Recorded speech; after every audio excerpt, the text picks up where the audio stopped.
Bonjour, bienvenue dans cette chaîne. On est toujours avec les critères de divisibilité par 2, 5 et 10. Et dans cette vidéo, on va répondre à quelques questions. C'est parti. Est-ce qu'un nombre qui est divisible par 10 est forcément divisible par 2?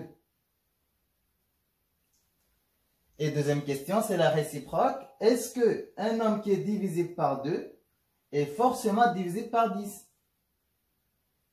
On va voir ça. Donc ici, on a dit qu'un nombre est divisible par 10 lorsqu'il se termine par 0. Lorsque son dernier chiffre, c'est 0.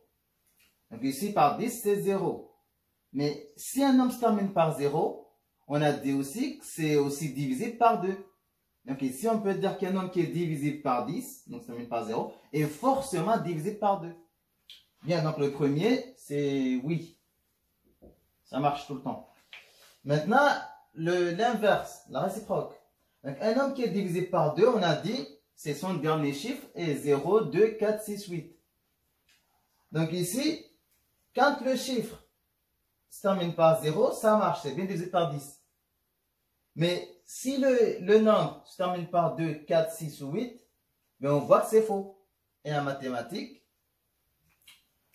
un exemple qui montre que c'est faux, ce qu'on appelle un contre-exemple, suffit pour dire que c'est faux. Donc ici, si on prend par exemple ici 12, 12 est divisible par 2, mais n'est pas divisible par 10. Donc ça, c'est un contre-exemple. Donc le deuxième, c'est faux. Ça ne marche pas. Bien, et pareil ici, est-ce qu'un nombre qui est divisé par 10 est forcément divisé par 5? Donc ici, c'est pareil, hein, se termine par 0, divisé par 10 se termine par 0. Et comme il y a 0 ici, c'est bon. Donc le premier, c'est vrai. Et le deuxième, pareil que pour le 2, comme il y a 5, ça ne marchera pas. Parce que c'est juste ici de prendre par exemple 15, qui est divisé par 5 et non divisé par 10. Donc ici, le deuxième, c'est faux. Pareil. Bien, pour terminer la vidéo, je vais répondre à la question que je vous avais posée dans la dernière vidéo. La question c'était, est-ce qu'un nombre qui est divisé par 10 est forcément divisé par 2 et 5? Et est-ce que sa réciproque est vraie ou fausse? Donc, est-ce qu'un nombre qui est divisé par 2 et 5 est forcément divisé par 10? Donc, on va voir ça. Donc, on a dit qu'un nombre qui est divisé par 10 se termine par 0. Donc, ici, un nombre qui se termine par 0, on a dit c'est aussi divisé par 2 et par 5. Donc, un nombre qui est divisé par 10 est forcément divisé par 2 et 5. Ou on peut le voir aussi comme ça. Par exemple, si je prends ici 250, mais 250 c'est divisé par 10. C'est 10 fois 25. Et ici, comme 10 c'est 5 fois 2,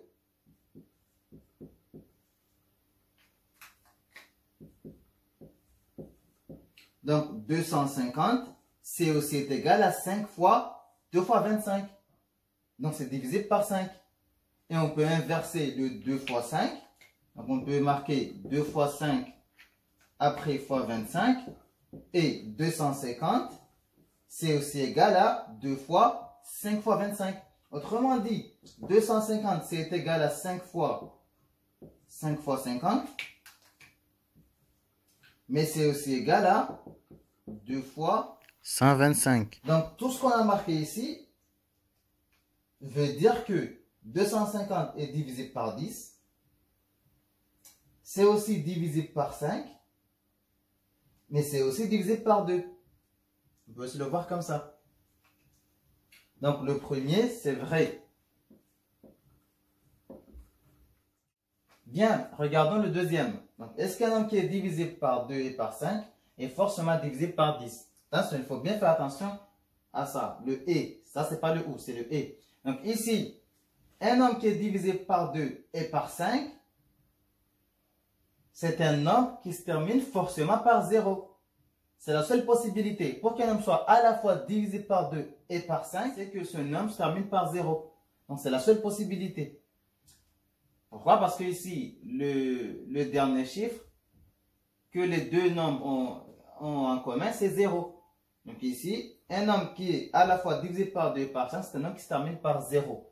Et un nombre qui se termine par 0, c'est un nombre qui est divisé par 10. Donc un nombre qui est à la fois divisé par 2 et par 5 est bien divisé par 10.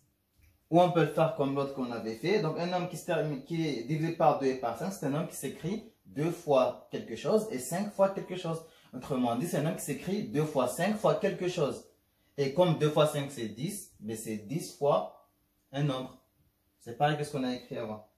On peut prendre un exemple. Donc par exemple ici, 80. Donc 80 c'est à la fois divisé par 2 et par 5. Donc 80 c'est 2 fois 40. Mais 80 c'est aussi égal à 5 fois 16. Donc autrement dit, 80 c'est égal à 2 fois 5 fois 8. Parce que 40 c'est 5 fois 8. Ou 16 c'est 2 fois 8. Donc c'est pareil. Donc ici, comme 2 fois 5 ça fait 10, mais 80 c'est 10 fois 8. C'est juste un exemple pour bien voir ce que j'ai expliqué. Donc ici, un nombre qui est à la fois divisé par 2 et par 5 et divisé par 10. Donc ici, la propriété qui est là, mais c'est vrai et ça réciproque aussi. Donc un nombre qui est à la fois divisé par 10 est bien divisé par 2 et 5. Et l'inverse marche aussi. Un nombre qui est à la fois divisé par 2 et 5 est bien divisé par 10. C'est juste des explications.